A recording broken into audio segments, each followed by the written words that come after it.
Ang pagsabog na yan pasado alas 8 kagabi ang bumulabog sa Isulan Sultan Kudarat sa gitna pa naman ng Humungaya Festival.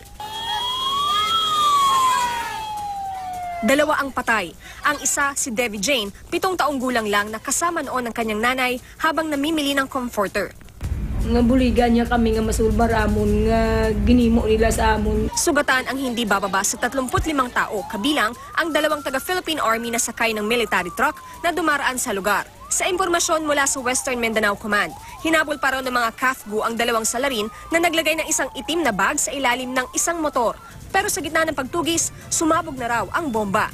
Inako ng Islamic State ang pag-atake. They're claiming it. They're claiming affiliation with ISIS. That's number 1, no? And also with BIFF. Pero hinala ng militar, We believe that the terrorist group BIFF is the primary suspect behind this atrocity.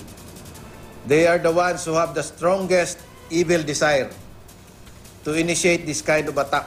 sabi ng AFP, 2 beses na raw nagtangkang umatake sa Isulan ang Bangsamoro Islamic Freedom Fighters pero nasabat lang sa mga checkpoint. Itinanggi naman ng tagapagsalita ng BIFF ang paratang. Lalo pang hinigpitan ang mga checkpoint sa mga karatig lugar mula sa Coronadal hanggang sa General Santos City kasunod ng pagsabog na nangyari wala pang 1 buwan matapos ang pagsabog sa Lamitan, Basilan. Dahil nalusutan ulit ang mga otoridad, balak bang i-extend na naman ang batas militar sa Mindanao na matatapos na sana sa Disyembre?